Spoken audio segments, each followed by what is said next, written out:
Kalau kita harus mengikuti ulama-ulama, apalagi sahabat, misalnya semua ucapannya harus diikuti, maka hari ini ulama-ulama ahli sunnah dosa semua karena tidak mengikuti ucapan Siti Aisyah. Siti Aisyah mengatakan bahwa Isra Mi'raj itu Nabi Muhammad tidak dengan jasadnya, Nabi Muhammad itu ada bersama saya. Yang Isra Mi'raj cuma ruhnya saja. Tapi walaupun itu ucapan Siti Aisyah radhiyallahu anha ummul mukminin, karena riwayatnya dianggap oleh ulama-ulama kita itu tidak sahih, maka diabaikan. Mengambil riwayat-riwayat lain yang mengatakan bahwa Isra Mi'raj terjadi ruh dan jasadnya Rasulullah. Betul apa tidak? Itu kalau kayak NUGL itu kan sulit, logikanya susah. Ini kalung emas, ngomongnya dibawa ke tukang emas, Pak, saya mau jual kalung emas saya 100 gram. Mana ini suratnya, mana? Nggak ada Pak, hilang. Karena ini warisan dari bapak saya warisan dari kakek saya. Oh begitu, sebentar Pak ya, kita uji dulu. Ada labnya kan tukang emas mah, pasti lab. Waduh Pak, ini bukan emas, ini tembaga. Gak bisa. Orang kata bapak saya ini emas, bapak saya yang dapat dari kakek saya ini emas. Nggak bisa. Bahasa bapak ini nggak percaya sama saya, nggak percaya sama bapak saya, nggak percaya sama kakek saya, nggak percaya sama buyut saya. Ini emas Pak, nggak bisa. Ini tembaga. Ini saya sudah lab. Di labnya ini bukan emas tapi tembaga. Ini Baklawi sudah dites Bu, 180 orang dites sudah di laboratorium, darahnya diperiksa, hasilnya bukan keturunan Nabi. 174 dari Yaman, 6 orang dari Indonesia tanpa nama. Kalau yang dari Yaman ini ada namanya semua. Ada bin Syekh Abu Bakar, ada bin Syihab, ada As-Segaf.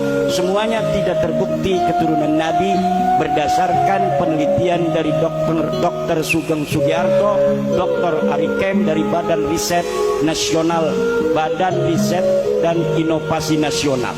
Saya sudah tanya langsung, ketemu orangnya, betul mustahil ini sebagai keturunan daripada baginda Nabi besar Muhammad sallallahu alaihi wasallam. Ini udah diperiksa.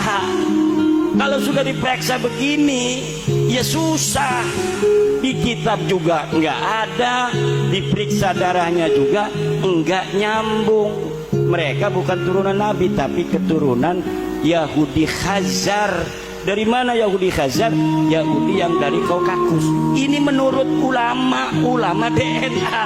Kalau saya hanya mengutip, saya cuma bisanya baca kitab begini-begini. Menurut kitab ini tidak ada. Menurut kitab Tahdhibul Ansab nanti di abad kelima juga tidak ada. Ubaidillah punya anak namanya Ahmad punya anak namanya Ubaidillah. Di kitab Al-Mazdi juga di abad kelima tidak ada. Di kitab Muntaqilatul Talibiyah juga tidak ada. Di kitab Syajarah Mubarakah tidak ada. Di kitab Al-Majdi Al-Asili Al-Sabatul Musan tidak ada. Lalu di abad 9 mereka ngaku, baru di kitab abad 9 dikarang kitabnya ada, karena ngakunya di abad itu.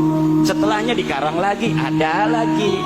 Nah Ustadz Idrus Romli ini bacanya yang kitab abad 10 ini yang sudah ada pengakuan. Ya ada di situ. Kata Ustadz Idrus Romli, karena ini sudah ditulis ulama, maka berarti ini sahih. Lah gimana cara berpikirnya? Orang sudah diperiksa, tembaga, suratnya juga salah itu. Katanya belinya pada tahun 1800, kok suratnya surat tahun 2000. Kan tukang emasnya udah ganti. Betul kagak? Katanya belinya tahun 1800, tapi kok suratnya surat dari Pasar Sragen, tahunnya 2024. Ya jelas ini ditolak. Ini emas lama Pak, model begini mah model kerajaan Mataram. Masa iya ini toko emasnya toko emas sekarang? Berarti ini suratnya surat palsu. emasnya emas palsu. Ya, saya ngomong begitu marah-marah. Saya dibilang dungu, saya dibilang goblok. Yang goblok siapa? Tapi saya nggak mau ngomongin dia dungu, nggak mau saya. Saya bukan mereka. Saya santri Nahdlatul Ulama asli. Tidak bisa mencaci orang. Kalau misalnya saya ngungkapin nasab ini, ngomong ini keturunan Yahudi, keturunan Yahudi kan sesuai dengan fakta itu bukan rasis. Menerangkan ini menurut peneliti turunnya Yahudi, bukan kita menghina orang Yahudi. Kalau dia ngomong dungu itu menghina, tapi saya santri Nahdlatul Ulama tidak mau menghina orang. Yang kita mau, kita tahu bahwa apa yang saya sampaikan sesuai dengan kitab, sesuai dengan yang diperiksa oleh para ahli. Kalau saya mau menyamakan dengan Nabi, Nabi juga dulu dihina, nggak mau saya. Walaupun ada miripnya. Nabi dulu disebutnya apa? Ketika mengatakan bahwa Allah itu Tuhan dan saya adalah Nabi, Al-Quran ini adalah kalamullah, Nabi Muhammad disebutnya sebagai majnun. Ya ayyuhalladzi nuzila ilaihi dzikru innaka la majnun. Hei Muhammad yang dikatanya didatangkan Quran, kamu sungguh gila. Nabi Muhammad aja dibilang gila. Ada lagi yang mengatakan innaka zahirun kadzab, orang yang tukang sihir, yang pendusta. Ada lagi yang mengatakan mashuro, orang yang kena sihir. Ada lagi yang mengatakan kahinin wala majnun, ini orang dukun dan gila. Itu kalau Nabi Muhammad. Kalau saya, katanya merasa sama dengan Nabi Muhammad. Enggak, ini lagi ngomong bahwa dulu juga Nabi Muhammad segitu mulianya. Orang-orang Arab mengenal Nabi Muhammad Al-Amin.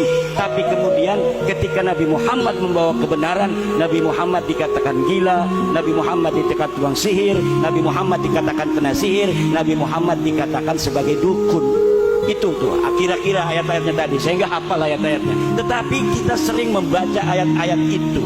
Innaka syahir, innaka la majnun, syahirun kadzab, bikahinin aw wala majnun dan sebagainya. Ini yang terjadi hari ini dan kita harus sabar, terutama PWI. Jangan sampai PWI marah-marah. PWI ini laskar daripada Wali Songo. Wali Songo itu dulu sangat mencintai kedamaian.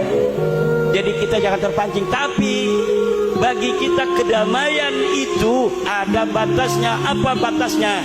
Kehormatan Nusantara. Kalau kita anggap Nusantara dalam bahaya, kedamaian sudah tidak bisa lagi kita lihat. Tetapi kehormatan Nusantara akan kita pertahankan dengan tagihan, dengan balasan, dengan apapun yang harus dipertaruhkan. Untuk apa? Untuk anak cucu kita. Kalau kita tidak hari ini menengadahkan kepala kita, membusungkan dada, maka anak-anak kita hanya akan menjadi budak-budak kepalsuan di masa yang akan datang. Dan kita tidak akan biarkan itu terjadi. Kita akan didik anak kita untuk menjadi orang-orang besar seperti yang ditulis oleh Joao de Barot, seperti yang ditulis oleh Tommy Pires, seperti yang ditulis oleh Diego de Couta, bahwa orang-orang Jawa adalah orang-orang yang mempunyai kehormatan tinggi, bermartabat tinggi. Kalau ada orang asing mencolek kepalanya sedikit, langsung dibunuh. Kalau ada orang asing berdiri lebih tinggi daripada orang Jawa, langsung dibunuh. Kalaulah kapal-kapal Portugis dijejerkan dengan kapal-kapal Jawa Tengah tahun 1500-an, mungkin yang dimaksud itu adalah kapal-kapal Demak, kapal-kapal Jepara, maka kapal-kapal dari Portugis itu tidak ada apa-apanya. Kenapa? Karena kapal-kapal orang Jawa sudah modern dan bentuknya besar sekali. Kelemahan